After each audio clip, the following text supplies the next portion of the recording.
Sir Harry Atkinson, whose fifth and final administration was defeated by the Liberal Party led by John Ballance in January 1891, was the most continuous ingredient in the so-called continuous ministry. But the old survivor would not survive this time. In just over a year after elevation to the office of Speaker of the Legislative Council, he would be dead. The Liberals would be in office for the next 21 unbroken years, and the country was about to experience what one historian has called a revolution in the relationship between the government and the people. That revolution would become apparent in the way that political parties began to condition the conduct of politics, particularly elections. Initially, though, the party apparatus worked on one side only, because the Liberals did not face an organised opposition party until 1909, when opposition leader William Massey reluctantly recognised the clear advantage of committing candidates and sitting MPs to an agreed set of policies. The revolution was also apparent in the way that Liberal policies would both lay the foundation for the welfare state and the apparatus of modern government by establishing 12 new government departments. None of this should suggest that the Liberals assumed office with the backing of a coherent philosophical blueprint, however. Its MPs were not, on the whole, socialists, though one of the party's few intellectuals, poet and newspaper editor William Pember Reeves, had socialist ideals, wrote about socialism, and would later form close associations with the Fabian Society in England. Indeed, he named his only son Fabian. Their unifying belief was in a dominant role for central government in the nation's affairs, but on pragmatic rather than ideological grounds. Private enterprise was weak in New Zealand. Only the government could assemble sufficient capital to extend the country's transport and communications infrastructure. Most Liberals, according to the major historian of the party, David Hamer, simply wanted the benefits of private ownership of property spread more widely. Further, they were not unhappy with the notion of social hierarchy. They just wanted the hierarchy to be open to the reception of the hard-working and morally worthy. The Liberals' policies aimed at removing barriers to social mobility. If the Liberals had one common and dominant preoccupation, it was how best to use land, widely recognised as the country's richest resource. For most of them, and in particular Lands Minister John McKenzie, the best use was pastoral farming, and the spectacle of idle or unfarmed land, such as that in Maori ownership, a scandal. One of the party's most popular policies, which actually created further political support, was the determination to break up the big estates, formed in the days when sheep was king, to allow settlement by smaller landholders able to take advantage of the new refrigeration technology, which made meat and dairy farming not only viable but profitable. The party's first leader, John Ballance, was a Northern Irishman who had emigrated to New Zealand via England and Australia and set up in business in Wanganui in 1866. At first he was a retail jeweller, then a newspaper editor and proprietor. He gained both visibility and a local following through his editorials in what became the Wanganui Herald, and was in Parliament from 1875 and holding ministerial office, initially under George Grey, from 1878. His impact in and on Wellington was strong and favourable from the outset, particularly in his role as colonial treasurer in 1878 to 79. Balance fell out with Grey, however, and he had 3 years out of Parliament in the early 1880s.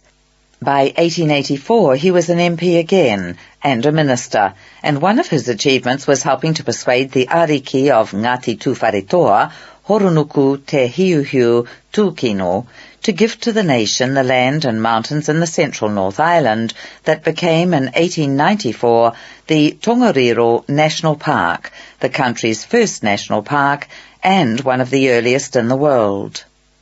By July 1889, Ballance was leader of the opposition.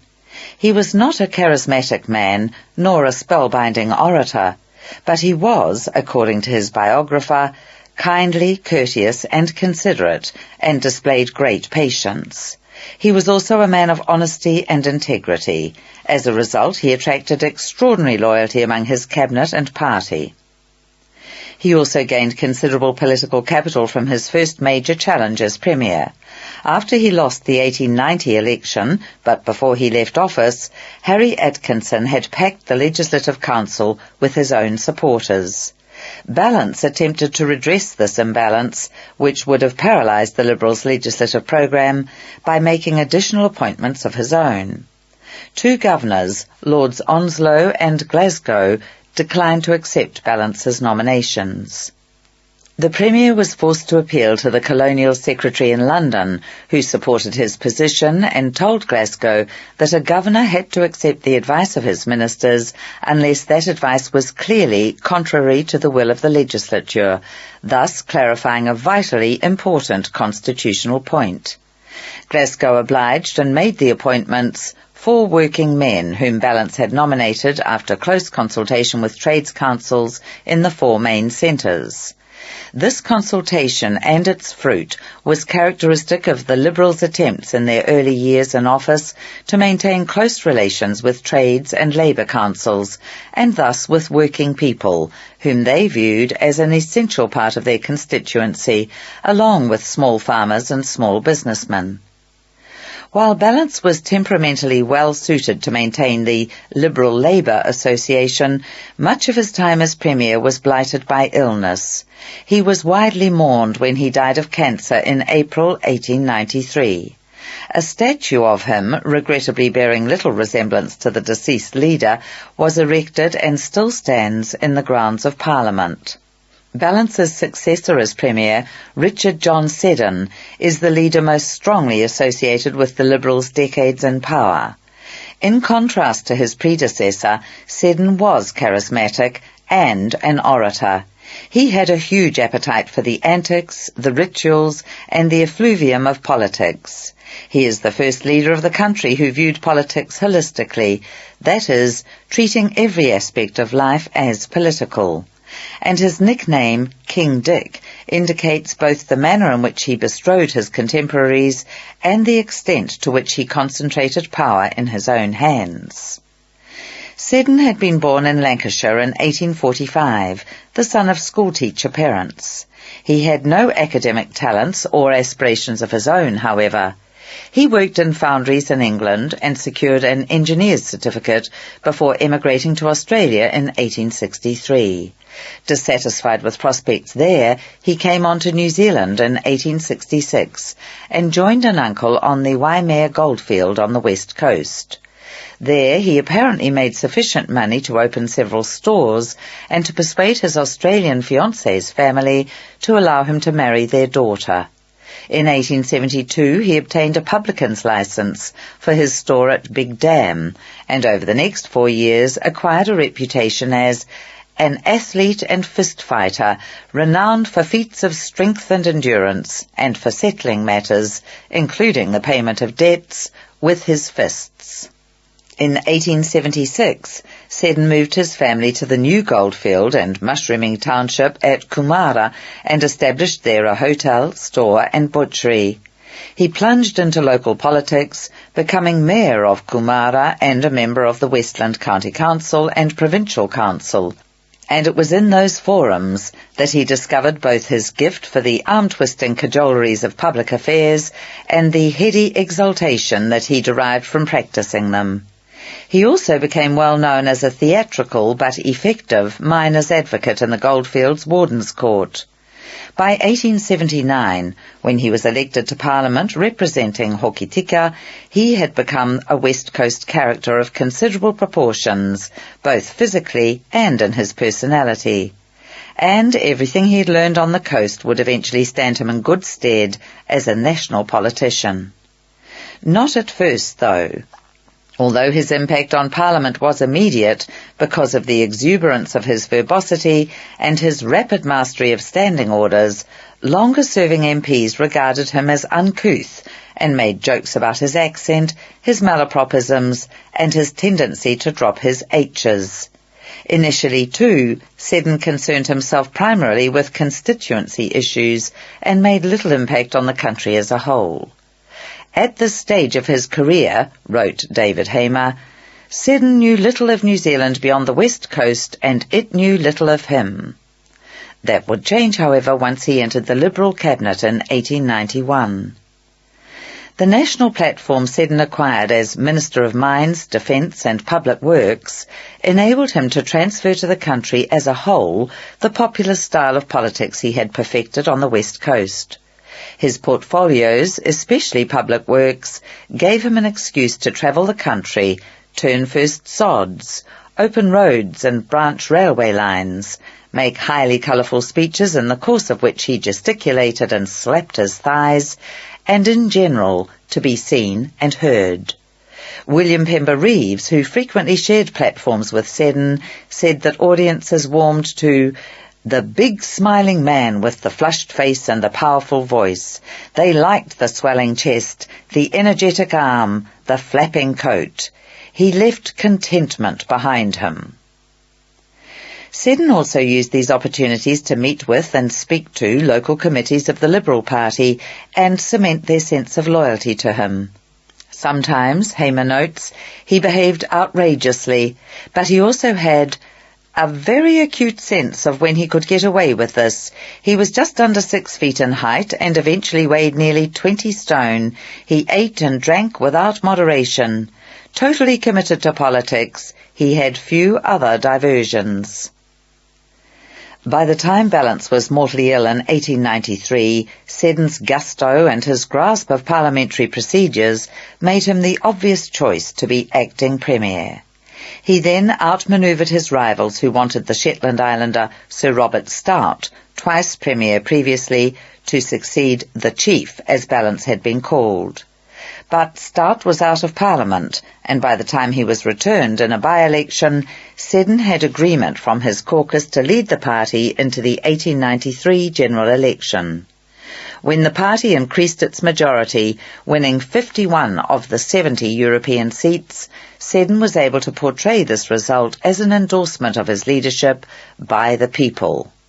The whole episode was typical of the man who referred to New Zealand as God's own country and who established the tradition of the populist Prime Minister who would, if the occasion demanded it, appeal to the people over the heads of his own parliamentary colleagues. Because of his success in 1893 and the subsequent electoral success of the party under his leadership, Seddon's position as leader was never again under serious threat until close to the end of his life, when he was suffering from overwork and ill health and was under some pressure from backbenchers to dislodge the time servers in his cabinet. In the medium term, however, he strengthened his position by removing potential rivals such as Reeves, or by ensuring that others, such as Stout, never entered his ministry. Seddon was all in favour of the Liberals' programme of reform, especially of land laws and the public service. But unlike Reeves, for example, he was cautious about how far such measures should be taken. A good example of that caution, and of the non-ideological nature of the Liberals' approach to government, is women's suffrage. The granting of votes to New Zealand women in 1893 would come to be seen as one of the most celebrated achievements of the Liberal government, but it was achieved without the active support of government ministers, and in face of opposition by some of them, including Seddon. New Zealand men over the age of 20 had been given the vote regardless of property qualifications in 1879.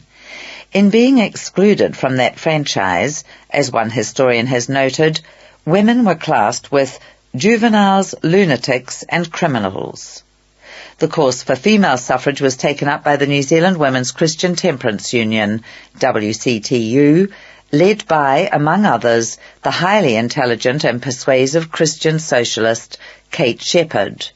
Shepherd and her co-workers were convinced that if women had the vote, there would be a national majority in favour of a prohibition on the sale of alcohol.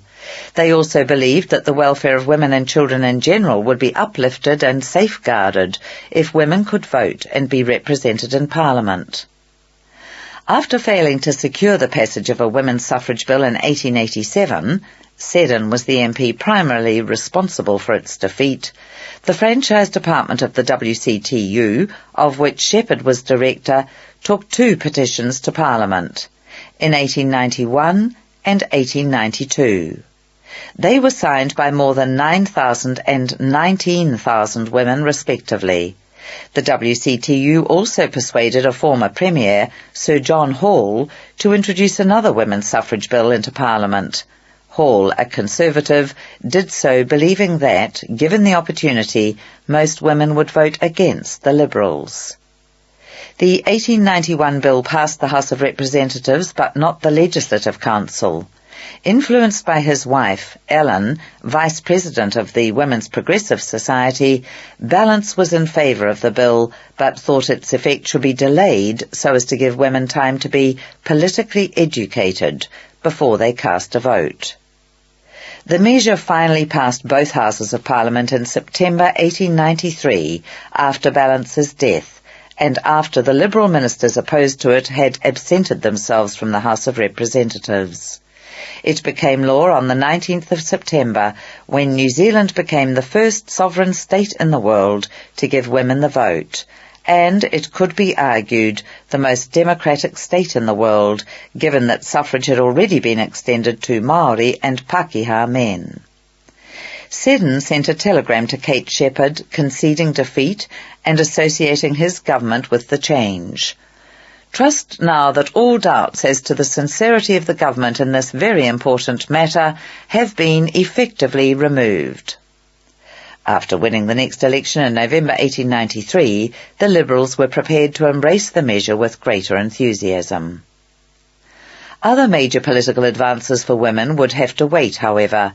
They were not made eligible to stand for Parliament until 1919, and the first to do so was lawyer Ellen Melville in Grey Lynn in 1923. The first to be elected was Elizabeth McCombs, who won the Littleton seat for Labour in 1933 in succession to her husband, who had died. The first woman to hold a cabinet post was Mabel Howard, who became Minister of Social Welfare in the Fraser Labour government in 1947. In the same decade as suffrage was achieved, however, there was a series of other firsts for women.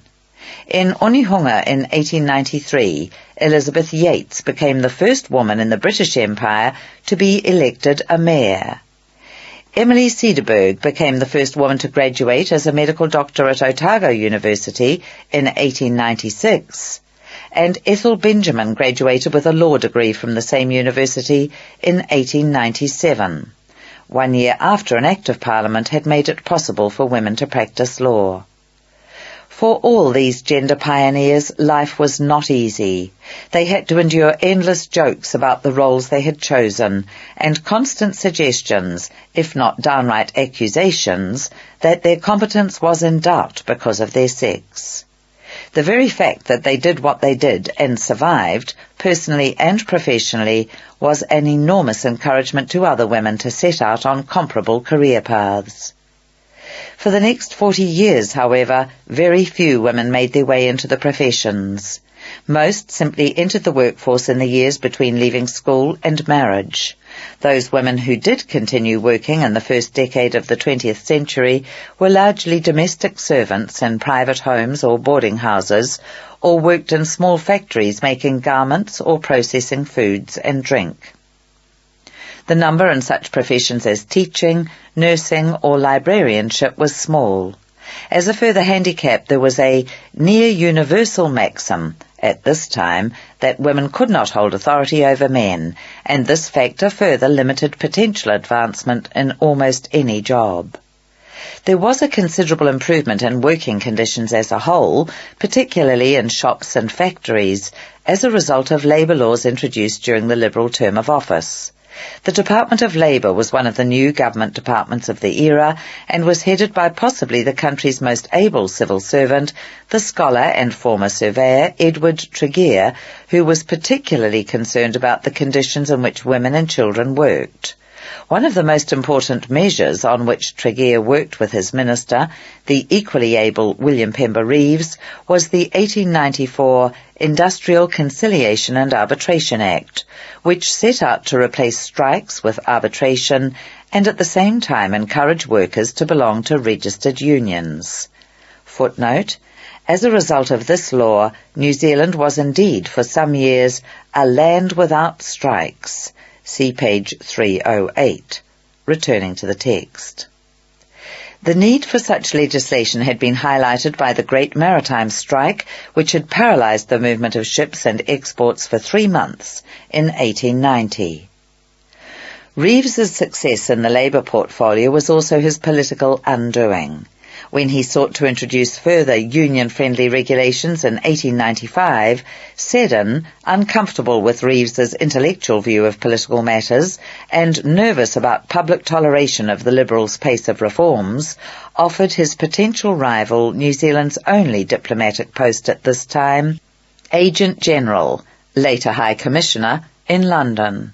Reeves accepted and went on to have a distinguished career in England, which included becoming director of the London School of Economics and writing The Long White Cloud, Aotearoa, the first intelligently analytical history of New Zealand.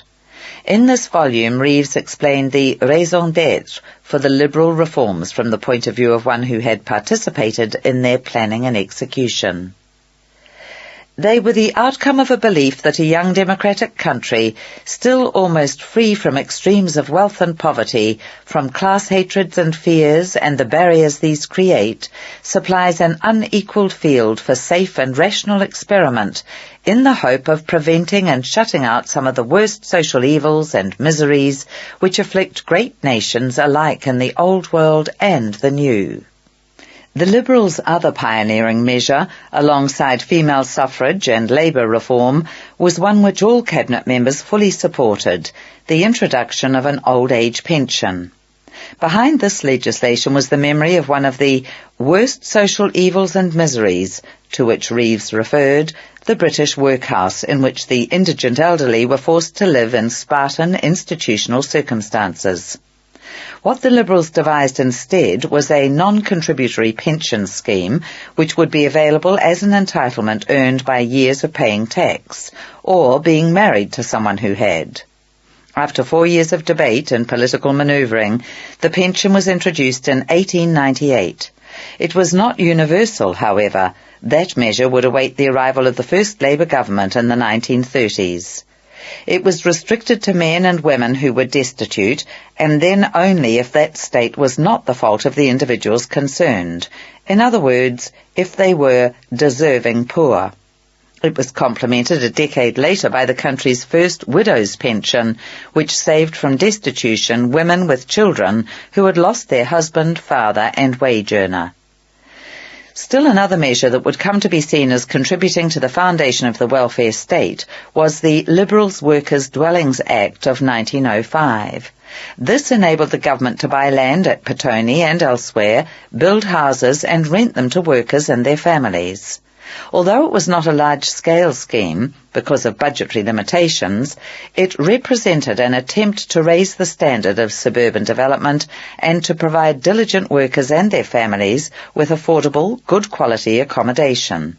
It can also be seen as a precursor of the much fuller state housing scheme launched by the first Labour government in the 1930s. The Liberals' major programme, which they hoped would generate employment, agricultural production and continued national prosperity, while at the same time adding to their support, was the closer settlement of land.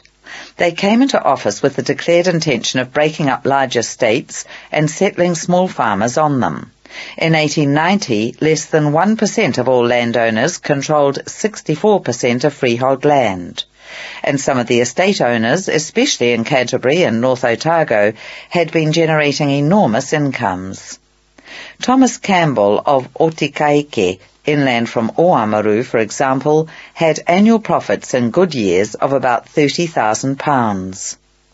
The government did not intend to carve up these properties forcibly, however, and the new opportunities offered by refrigeration and farm mechanisation were incentive enough for many owners to sell out voluntarily. Between 1892 and 1912, the government bought 223 estates, totalling 520,000 hectares, and they settled on them some 7,000 farmers and their families. The government also continued to open up Crown land in the North Island, much of it purchased from Maori, some 1.2 million hectares for £650,000, and to build railways, roads and bridges to make that land accessible. Oakley Sargison, uncle of the future writer Frank Sargison, was typical of the settlers who benefited from ballots for Crown land. A plumber in Kapunga, Taranaki, he entered a ballot for land north of Tōmurunui in 1912. He drew a 160-hectare hill country property near Okahukura, available for lease in perpetuity, 999 years. Later, these properties were made available for purchase. The land turned out to be steep-sided with pumice soil, half forested and half in bracken. To convert it for sheep farming, Sargison had to fell the bush and clear the fern, burn over the remnants, sow grass, fence it, and finally stock it. The whole process took more than a decade of back-breaking labour. The main architect of the Liberals' land policy was John McKenzie, nicknamed Honest Jock, a towering Gaelic-speaking Highlander who in 1860 became part of the chain migration of Scots to Otago. He farmed near Palmerston and won election to the Otago Provincial Council in 1871. 10 years later he became MP for Moiraki and, within a short time, whip for the Start-Vogel administration and an authoritative speaker in Parliament on land issues, his only real political interest. That expertise brought him the lands portfolio in the Liberal cabinet, and he held it from 1891 until his resignation on the ground of ill health in 1900, which preceded his death the following year. He was also on occasion acting Premier during Seddon's rare absences.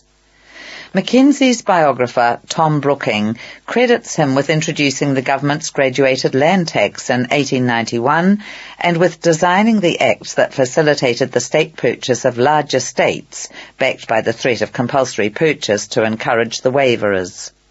He also credits Mackenzie with introducing the regulations and inspections that ensured the delivery of clean milk to dairy factories and healthy meat to freezing works and butcheries. His 1892 Land Act in particular is memorable for another reason.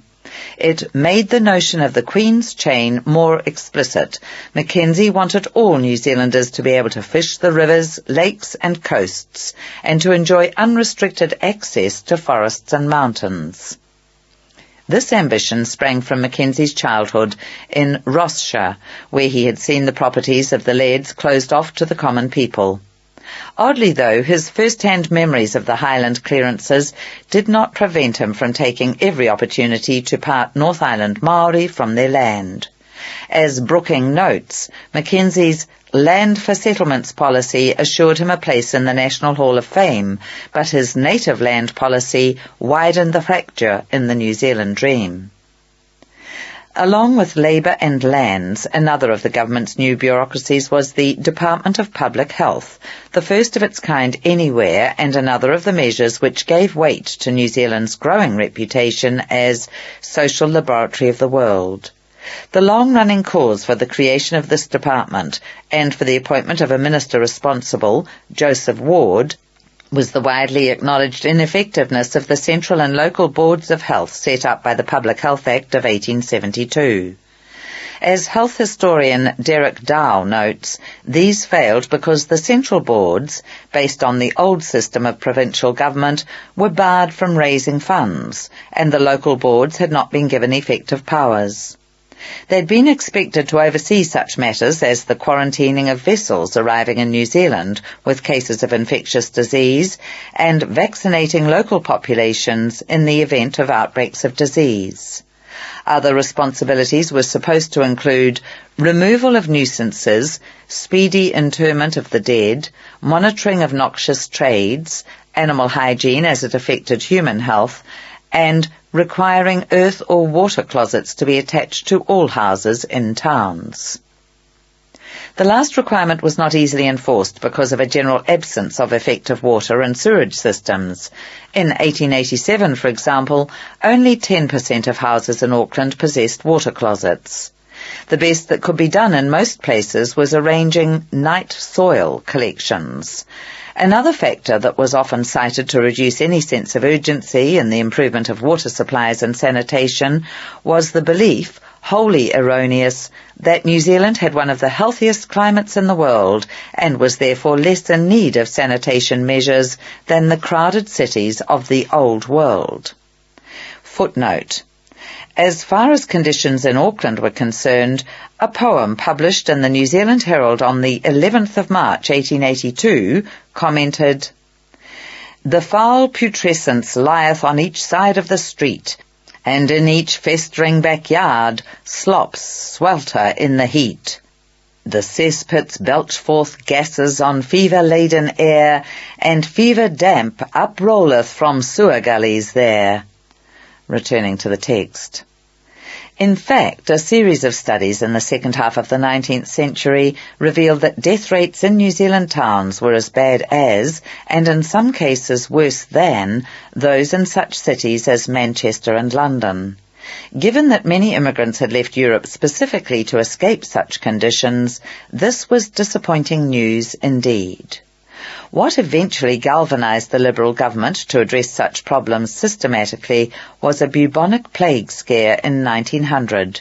The world's third great pandemic of plague spread along the trade routes out of China in the 1890s and eventually killed more than 10 million people, most of them in Asia and India. The disease reached Sydney in January 1900, where there were 303 cases that year and 103 deaths. Auckland's considerable trade and transport links with Australia aroused fears that New Zealand would be affected. As if on cue, the country's first plague victim, Hugh Charles Kelly of Upper Queen Street, died on the 22nd of June 1900. The government responded to this apparent emergency. Apparent because Kelly turned out to be New Zealand's sole plague victim, though this could not be known at the time. With a Bubonic Plague Prevention Act, stiffening quarantine and other measures. But campaigners for a reformed public health system, such as the experienced bacteriologist Dr. James Mason, urged the government to take advantage of the heightened awareness of health issues by making far-reaching changes to the health system. The government obliged. A new Public Health Act became law on the 13th of October 1900. It established a centralised department in Wellington with a Chief Health Officer, Dr. Mason, and district health officers and officers in Auckland, Napier, Wellington, Nelson, Christchurch and Dunedin. Mason set out the department's priorities in his first annual report the following year. They included continuous vigilance against infectious disease, sanitary issues including water pollution, drainage and water supply schemes, the disposal of household refuse and night soil, and the control of meat and milk supplies.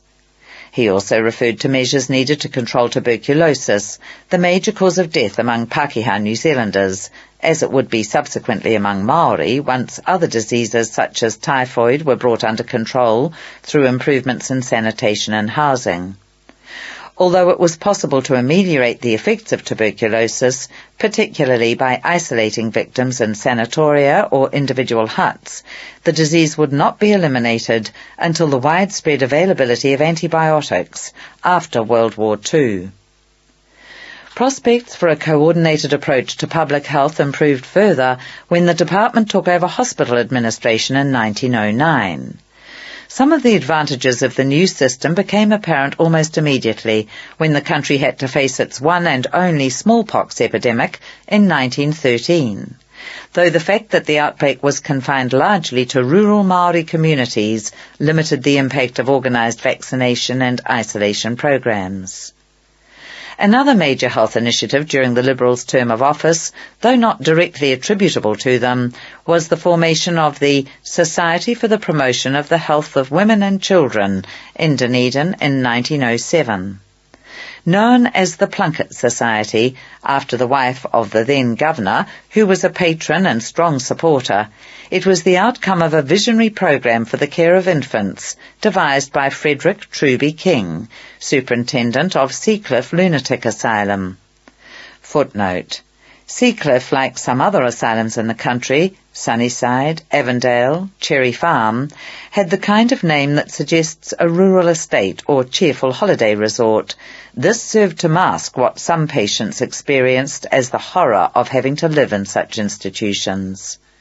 Returning to the text.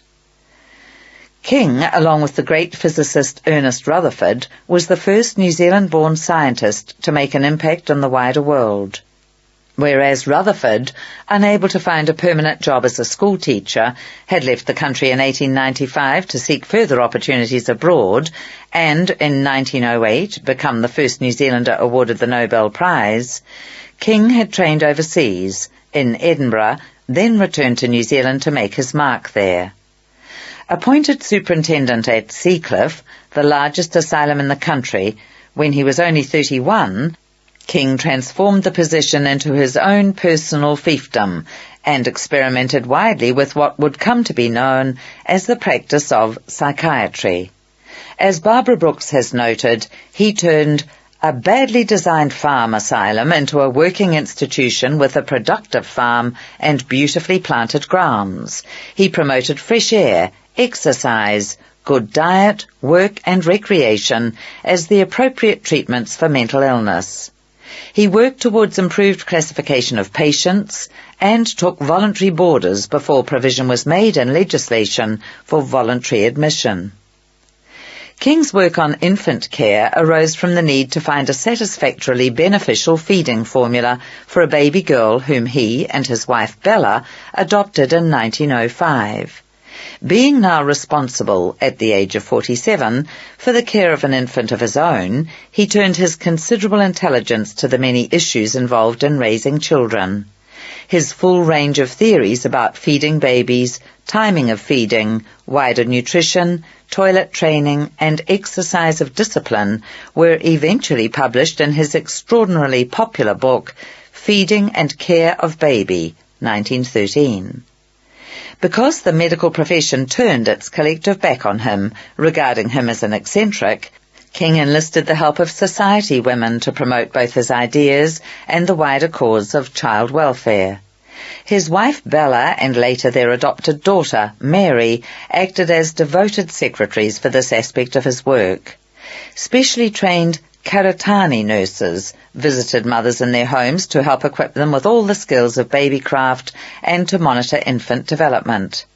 The name came from the location of the King's holiday home on the Karitane Peninsula at the entrance to the Waikouaiti estuary. King used the house as an extension of Seacliff and after 1907 as a cottage hospital for training nurses in maternal and infant welfare. It became the prototype for Karitani hospitals, of which there were eventually half a dozen nationwide. In 1912, King was seconded to the Department of Public Health in order to take his message about infant welfare to the country as a whole. Subsequently, through his writings and attendance at international conferences, he promoted his ideas in Britain and Australia.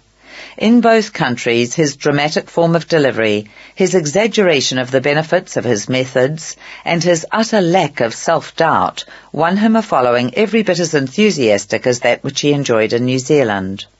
Although the rigidities of his theories would eventually be challenged and supplanted, King lived long enough to see his infant welfare campaign taken up internationally. In 1921 he was appointed National Director of Child Welfare for what had become, the previous year, the Department of Health, and he subsequently became Director of Mental Health.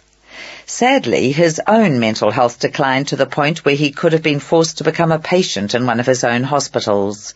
Instead, he was cared for at his magnificently gardened home in Melrose, Wellington, where he died in 1938. He had been knighted in 1925 and was the first private citizen in New Zealand to be given a state funeral. To enhance his iconic status, he became in 1957 the first New Zealander to appear on a postage stamp. After John McKenzie's retirement from public life, the man regarded as Richard Seddon's deputy and ultimately as his successor as Prime Minister was the Colonial Secretary and Minister of Industries and Commerce and of Health, Sir Joseph Ward. He had been knighted in 1901 on account of organising a successful royal tour for the Duke and Duchess of Cornwall, the future King George V and Queen Mary. Ward, a Catholic merchant of Irish descent born in Melbourne, represented the country's most southerly electorate, Awarua.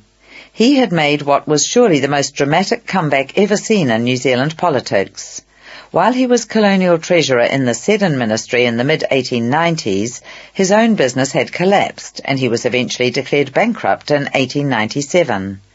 In these circumstances he was, of course, required to resign as treasurer. But he exploited a loophole in the electoral law by resigning from Parliament and then standing again in the resulting by-election, at which he was re-elected with an increased majority. Seddon had no reservations about his protégé's fall and rise. Ward had mercantile experience held by few other Liberal MPs and had, on the whole, performed very satisfactorily in the administration of his portfolios, especially in securing an enormous loan in 1895 to finance the government's land settlement program. By the early 1900s he was, according to his biographer, an impressive figure with his expanding girth, gold watch chain and waxed moustache. He was inclined to be more pompous and more paranoid after his personal trauma, yet he still possessed his enterprise and commercial drive and an inexhaustible stock of splendid optimism. That optimism would be fully drawn upon when he did, as expected, succeed Seddon in 1906. The Prime Minister had been visiting Australia in June and was 2 days out of Sydney on the way home with his wife and daughter when he suffered a sudden heart attack and died. The ship put back to Sydney so that the body could be embalmed for its return to New Zealand. Like his predecessor, Seddon was given a state funeral and a statue in the grounds of Parliament, this one a dramatically good likeness. Ward was in London at the time, and a temporary ministry was sworn in under the leadership of William Hall Jones, who up to that time had been Minister of Justice and of Public Works. As soon as Ward returned in August 1906, he was elected leader of the Liberal Party and thus began his first term as Prime Minister of New Zealand. While the Liberals would remain in office for a further 6 years, the steam had gone out of their performance and the reforming zeal was exhausted. This was a consequence partly of their having fulfilled their legislative programme and partly of the loss of Seddon, who, even in his period of declining health, had exuded energy and purposefulness. Seddon also proved to have been a far more skilled political manager than Ward, who at times seemed to lack the authority to control his caucus. He was also ridiculed by some of his own MPs, in addition to opposition ones, for an indulgent preoccupation with imperial affairs. He was absent in London for parts of 1907, 1909 and 1911. While the economy prospered, Michael Bassett has written, and it did, giving New Zealanders one of the highest standards of living in the world, Ward's government lacked clear direction. Bold promises of legislation would be lost in controversy, retraction, prevarication, and then paralysis. At the same time, the opposition in Parliament was becoming increasingly better organised and controlled under the leadership since 1903 of William Ferguson, Bill Massey. In 1909, Massey announced that his supporters within Parliament and those outside in the Political Reform League would henceforth be known as the Reform Party.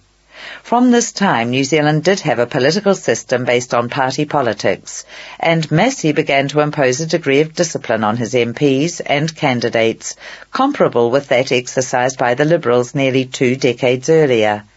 Ironically, he was doing this at the very time that Ward's grip on his followers, particularly those from the Labour movement, was weakening.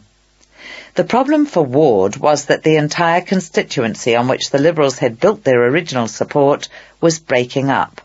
The Labour part of the Lib-Lab Association was now talking of putting up its own parliamentary candidates, and much of the support from farmers and the small business sector was leaching away to reform. Farmers had formed their own union in 1899 and shown an increasing determination to promote their interests and those of the agriculture sector. In their view, Farmer Bill Massey was one of them. The tiny merchant Joe Ward was not.